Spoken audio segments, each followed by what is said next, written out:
All right, time for a long overdue update. Yeah, I didn't do anything all summer. So I didn't film anything all summer. Took the summer off. So anyway, I just got my license back 3 weeks ago. So now I can drive other cars other than that Mustang back there. I got my Camaro home right now because I've been having some crazy suspension problems in the front and the rear with this car. You drive down the highway and you take the wheel left and right, and it was shaking the ass of the car all over the road, left and right. So I stopped driving it on the highway and parked it. Then the front, it needs a steering box. You put a steering wheel input in and the car doesn't want to turn. So you give it more and it's like, fine, I'll go. Steering box is leaking. It's completely worn out. You can adjust the steering box on these cars. And when we went to go adjust it, turns out somebody already did. They adjusted it all the way in to compensate. They adjusted it all the way in to compensate for play. And when you do that, it makes the steering really heavy, almost like no power steering. That's the point I'm at right now. You go down to the steering box right here, you stick an Allen wrench in there, and you can put whatever size wrench on there. You loosen this bolt, and then you tighten the Allen wrench to the right to tighten the box up. Well, when we went to go do that,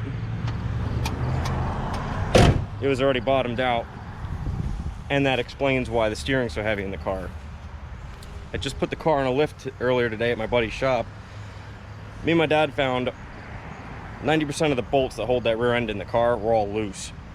And we tightened everything up, and it doesn't clunk anymore back there. Doesn't make any noise, and it feels a lot stiffer. So now I need a steering box.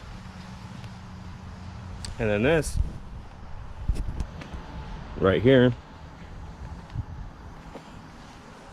Since having my license back, I drove this car 3 times. And the last 2 times I drove it, it got parked back in this garage by a flatbed.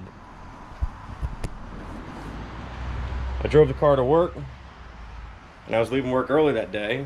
I went to start the car up, it fired up, and then it shut right off.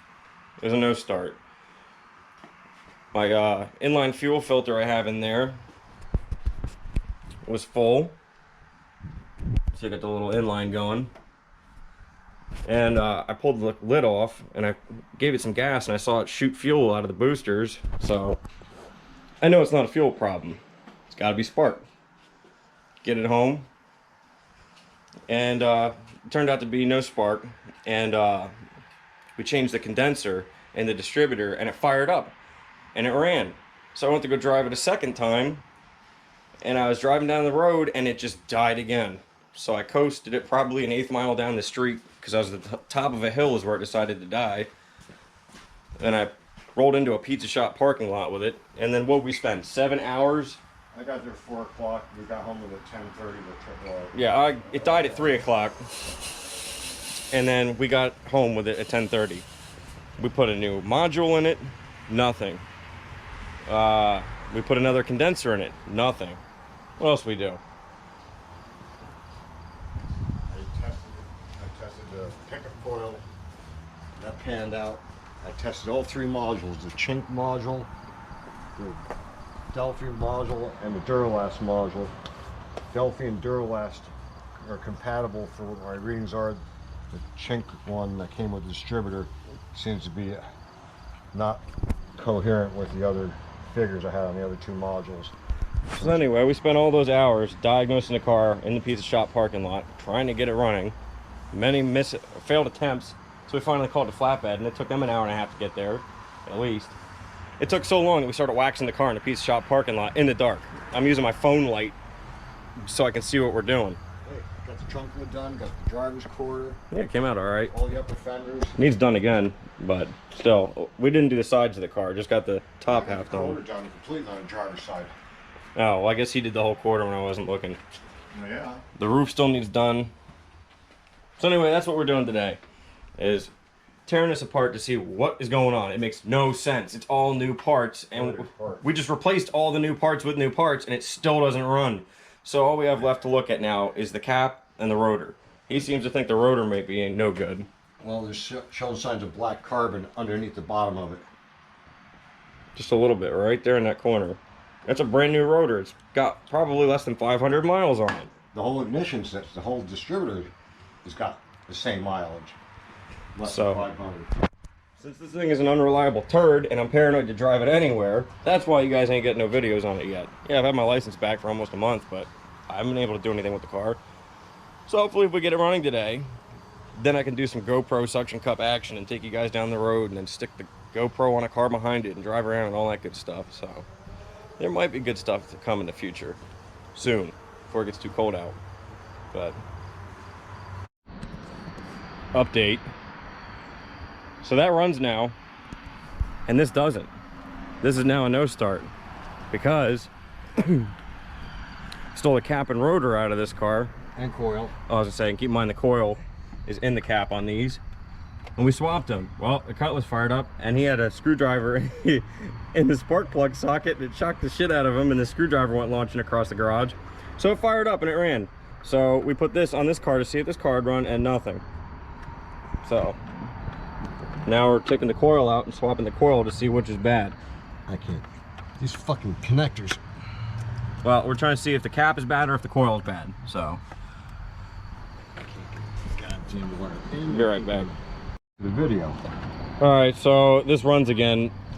We pulled this out and put another coil in, and now it runs. So I don't know what's going on with this one. Coil that came off the Cutlass with the cap and rotor.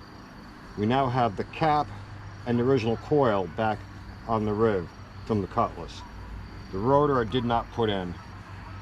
I could try it, see if it runs. It should. Looks like it's coil related. These connectors did not want to go see into the distributor cap easy. I had to force them in. Both of them. They look proper. It's on the underneath side of the cap to plug the harness into it. Don't know. Well, I know it's not a trustworthy coil. I can test it out, and if it tests against my other coils and comes up with the same numbers, then the coil's still good. But either way, it's been an uphill battle of bullshit. I'd rather step in dog shit all day. Anybody else out there? So yeah, the lesson and the moral of the story is it's all junk. Don't bite goddamn. We fucking. We fix them that good. Who raff now, round eye? Anyway, no, but the moral of the story is, like Riley, for instance, I called his Buick a piece of shit the other day. He's like, why you call my car a piece of shit? I'm like, because it's all junk, dude. Your car's junk, my car's junk, that Camaro's junk, that station wagon's junk. It's what junk do you choose to drive? But in the end of the day, it's all junk. So that's the moral of the story and the lesson of the day. Well, at least our cars aren't going to cost us thousands of dollars of diagnostics by some Mr. Imitation Goodwrench. Yeah, he's ranting about new cars and diagnostics and shit. But anyway, today's Saturday. You'll probably see this shit tomorrow. And What's it's the supposed to. date on Saturday? Today is it's Sherry the 3rd. Jean's birthday, October 2nd. Oh yeah, it's his cousin's birthday. Instead of being there, he's here working on cars. And when's my birthday? The 21st. There we go, the 21st. All right. Anyway, now that we know everybody's birthdays, Good. tomorrow it's supposed to rain, so I'm not taking that car to the garage. And tomorrow it's supposed to rain, so tonight I got to put that car back in the storage unit. Monday it's supposed to rain, so I'm not going to be driving any of these cars. Tuesday I go back to work for a week. So yeah, today was a perfect example of a wasted day. Sun's going down, it's getting cold out. So yeah, happy me, I get to go back for another week of work with no off time on my week off. And then I think at some point tomorrow, I'm gonna go to my buddy Kyle's house and work on that 82 Camaro we just bought. There's vacuum lines all over the place on that car. We wanna punch out the mixture screws for the carburetor because that's never been done. Try and get it running good. So yeah, I haven't posted for a while, and I've been working on cars here and there for a while. But for the most part of the summer, I stopped doing this. If you can't tell, I'm a little irritated. But anyway, I think the next video you guys will see is an update on Kyle's Camaro, because he pulled all the interior out of it. He got new interior plastics for it. Done a bunch of other stuff to it so far. He got a nice set of Western Cyclone wheels for it for 80 bucks from the junkyard.